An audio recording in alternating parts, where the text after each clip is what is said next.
لیکن صوفی جو ہوتا ہے اس کی نگاہ کیا ہوتی ہے؟ صرف اللہ کے. یہ ہم دنیا دار لوگ ہیں جو پہلے اپنے گھر میں مسئلہ ڈھونڈتے ہیں. یہ حضور غوث پاک رضی اللہ تعالیٰ عنہ نے فتح الغیب میں فرمایا انسانی طبیعت ہے، نیچر ہے ایسی کہ جب وہ مسئلے میں گرفتار ہوگا پہلے خود کرے گا، پھر اس کے ایکسپرٹ ڈھونڈے گا، پھر اس بڑے ایکسپرٹ ڈھونڈے گا، سب ڈھونڈا کے تھکا جائے گا، پھر بولے گا اللہ تو ہی کچھ کر دے. ایسا ہے کہ نہیں ہے؟ ایسے ہی ہوتا نا. جب ہم بیمار ہو جاتے ہیں کسی مسئلے میں گر جاتے ہیں تو پھر آخر میں کیا کرتے ہیں؟ یا اللہ تو ہی کچھ کر دے. نہ ڈاکٹر سے ہو رہا ہے، نہ دنیا داروں سے ہو رہا ہے، نہ جو پروفیسر ہیں وہ کر پا رہے ہیں، نہ مشورہ دینے والے کچھ کر پا رہے ہیں. یا اللہ تو ہی مہربانی فرما دے. تو فرماتے ہیں غلط طریقہ. سب سے پہلے اللہ کی بارگاہ میں عرض کرتے ہیں، وہ تمہارے لیے راستہ کھول دیتے. جب مشکل آئے، تکلیف ہو، مالی پریشانی ہو یا کوئی بدنی پریشانی ہو، بیماری ہو، ہاری ہو، ایسا مسئلہ آپ کو لگتا ہے کہ بس آپ کا دی اینڈ ہو گیا، جہاں آپ کو لگے نا یار اب بس کہانی کسی ہاتھ میں نہیں آئے گی، آپ اسی وقت سب سے پہلے اس کی بارگاہ میں رجوع کریں اور عرض کریں کہ ہمارے تو ہاتھ نہیں آنی، تو اس سے باہر کچھ نہیں. تو مولا تیری بارگاہ میں عرض کرتے ہیں اس مسئلے کو حل کر دیں. پھر ایسا حق جتا کے مانگو کہ لے کر اٹھو. مسئلہ یہی ہے، ہمیں نا شک شبے میں رہتے ہیں. جتنے لوگوں کے وظیفے چلے کامیاب نہیں ہوتے نا، اس کی وجہ بھی یہی بیسک ہوتی ہے، ہوگا کہ نہیں ہوگا. تو بابا صاحب کے فرماتے تھے بابو پھر نہیں ہوگا. بڑا سادہ سمپل سا جواب کہ بابو پھر نہیں ہوگا. جہاں شک شبہ ہوگا تو بابو پھر وہاں نہیں ہوگا. یہ بابا صاحب فرماتے ہیں. یقین کیسا ہو، ایک بڑا خوبصورت سا واقعہ ہے ہمارے پاس 5-7 میں سناتا ہوں آپ کو. ایک بڑا مالدار آدمی تھا، بہت اللہ تعالیٰ نے اس کو نوازا ہوا. کبھی کبھی آپ دیکھیں ساری دنیا کی دولت نعمت سب کچھ آپ کے پاس ہو اور پھر بھی کچھ ایک بے چینی سی ہوتی ہے، اندر گھٹن کا احساس ہو. پانی پی لو تھوڑا سا، گلا خشک ہو.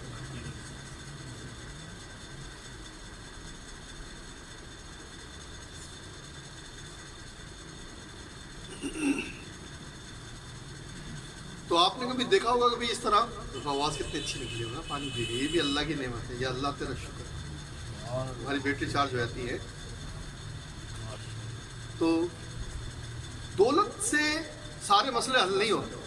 بڑے بڑے دولت مندوں کو پریشان دیکھا، ارب پتی کھرب پتی وہ دیکھا، جب وہ بات کر رہے ہوتے ہیں کہ یار یہ اس مسئلے میں گر گئے، تو بھائی یہ ارب کھرب روپے تمہارے کہاں جا رہے ہیں؟ کس فائدہ کیا فائدہ کیا اس کا جب تمہارے کام نہیں بنتے؟ تو کبھی کبھی کیا ہوتا ہے کہ ہمارے دل میں ایک غم بیٹھ جاتا ہے. اچھا اس کا جواب بھی بتایا تھا. جب بزرگوں سے پوچھا کہ حضور یہ غم کیوں بیٹھ جاتا ہے، فرماتے ہیں تم سے کوئی غلطی ہو جاتی ہے اور جب تک اس کی تم توبہ نہیں کرو گے یہ غم تمہارے دل میں موجود رہے گا. یا تو تم اللہ کے نافرمانی میں چلے گئے یا اس سے دوری اختیار کر رہے ہو.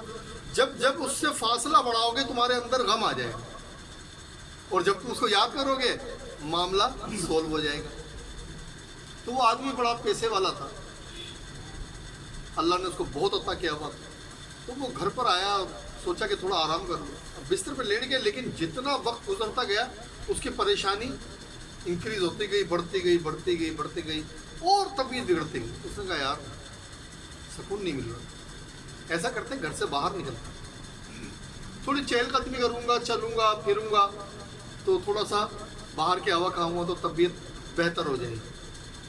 لہٰذا وہ گھر سے نکلا اپنے باہر اور پھر چہل قدمی کرتے بے خیالی میں اپنے گھر سے بہت دور آ گیا.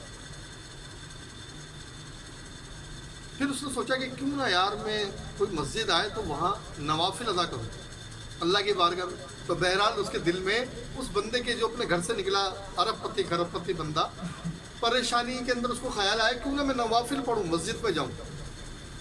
اس سے دل کو سکون آئے گا. بھی خیال کس نے ڈال دیا؟ اللہ کی طرف سے ملم ڈال دیا سیدھا.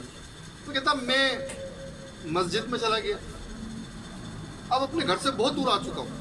ایک چھوٹی سی مسجد ہے وہاں نظر آئی، روڈ کے کنارے تھی. میں نے کہا یار اس میں نوافل پڑھ لیتے. کہتا ہے کہ جب میں نے نوافل پڑھنے لگا تو میں نے دیکھا ایک بندہ مسجد میں پہلے تھا اور ایک میں تھا، تو 2 بندے تھے ٹوٹل مسجد کے اندر. تو جب میں سجدے میں گیا تو مجھے ایسا احساس ہوا کہ بندہ بلک بلک کے اللہ کی بارگاہ میں کوئی فریاد کر رہا ہے. تو نماز سے فارغ ہوا تو میں نے دیکھا وہ بندہ کچھ کہہ رہا ہے.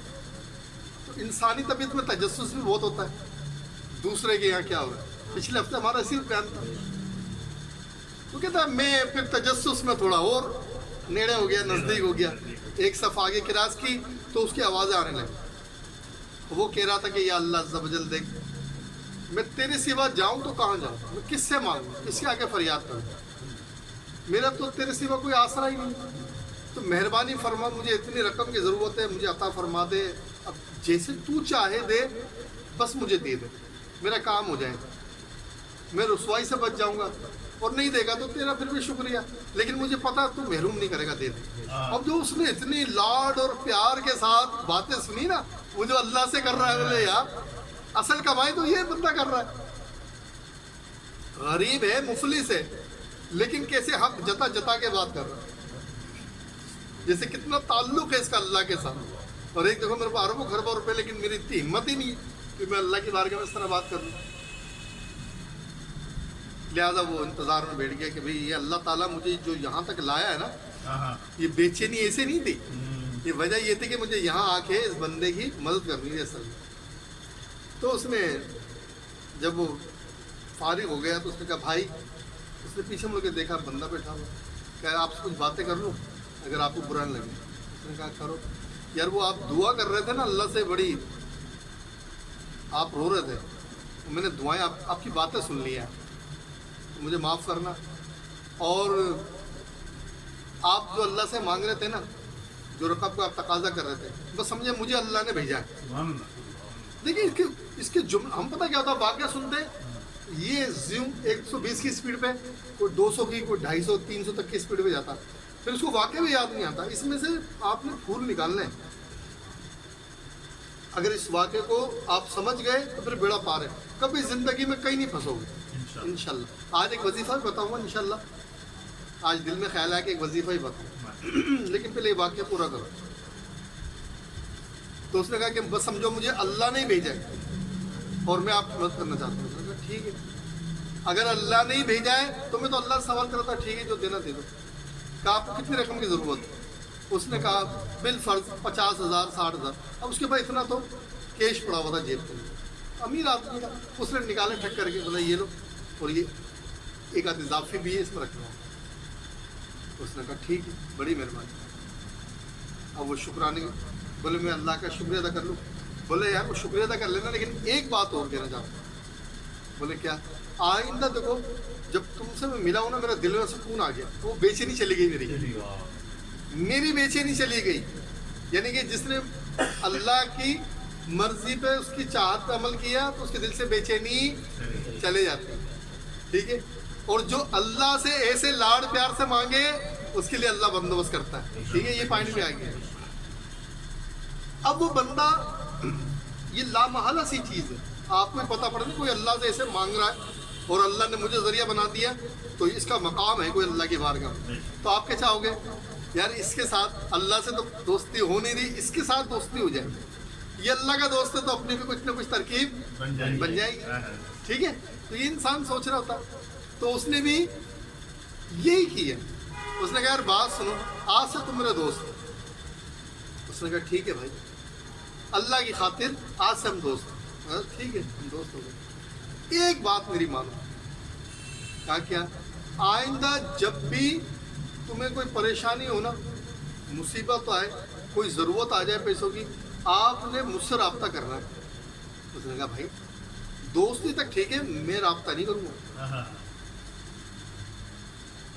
تو کہا میرا پتہ سمجھ لو، میں تمہیں بتا دیتا ہوں. پھر تم بولے کہ بھائی ضرورت ہی نہیں ہے. بولے کیوں؟ آئندہ پریشانی نہیں آئے گی. بولے آئے گی کیوں نہیں آئے گی پریشانی؟ بھائی دنیا میں آئے تو پریشانی آئے گی، مصیبتیں آئیں گی. تو بولے بھائی میری پھر آفر جو ہے وہ قبول کرنا. جب آپ کو بار بار پریشانی آئے گی تو پھر میری آفر قبول کر لو کہ جب تمہیں پریشانی آئے تو میرے پاس آ جانا. اس نے کہا میں پھر اسی کی بارگاہ میں کیوں نہ جاؤں جس نے آج تجھے یہاں بھیجا. میرا رابطہ تو اس کے ساتھ ہے، میں اس سے ہی کیوں نہ مانگوں؟ میں تو جب اس سے مانگتا ہوں وہ جس کو چاہے بھیجے. دیکھیں یہ جو پوائنٹ ہے نا، یہ سارے پوائنٹوں میں یہ پوائنٹ ذہن میں رکھیں. میں اسی سے کیوں نہ مانگوں جو ہر بار بندہ تو بدل دیتا ہے، سوال رد نہیں کرتا. اور ہم کیا کرتے ہیں، ہماری نیچر کیا ہے؟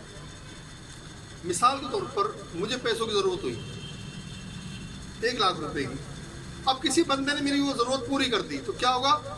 دوبارہ بھی ذہن اسی بندے کی طرف جائے گا، یار وہ بندے کے پاس جاتا ہوں وہ 1,00,000 روپے مجھے دے دے گا. ایسے ہی ہوتا ہے.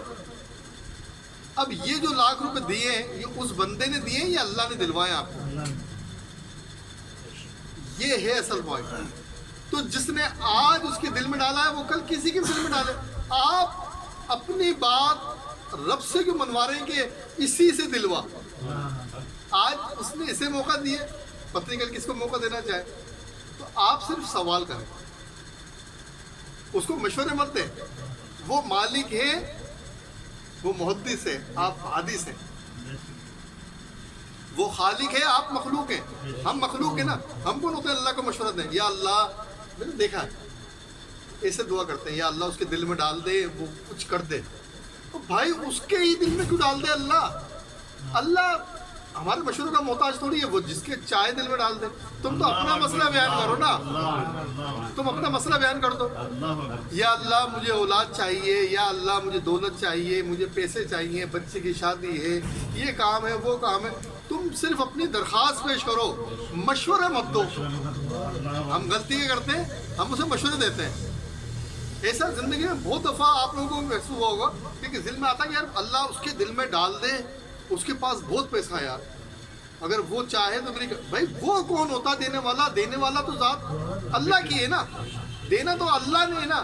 تو اللہ سے آپ مشورہ بھی دے رہے اللہ کو کہ اس کے دل میں ڈال، پھر وہ دے. وہ جس کو چاہے موقع دے. آپ تو کہیں مولا میرا یہ مسئلہ ہے، مینو چاہیے 1,00,000 روپیے ہیں، مجھے چاہیے، میری ضرورت ہے، میرے مولا میری عزت رکھ لے. اب جو ذریعہ تجھے پسند ہو وہ اپنا. ایک تم قرضہ بھی مانگ رہے ہو، بھیک بھی مانگے، اور پھر مشورے بھی دے کہ ایسے کر کے دے، تو یہ تو اچھی بات نہیں ہے. تو جو صوفی کی اپروچ ہے نا وہ یہ ہوتی ہے کہ اس کو جب بھی کوئی مسئلہ ہوتا ہے، یہ تھا بندہ وہ صوفی جو مسجد میں بیٹھا تھا، نہ کہ وہ جس نے جا کر مدد کی. اس کو قرب تو ملا صوفی کا، لیکن صوفی وہ تھا. کیا کہا اس نے؟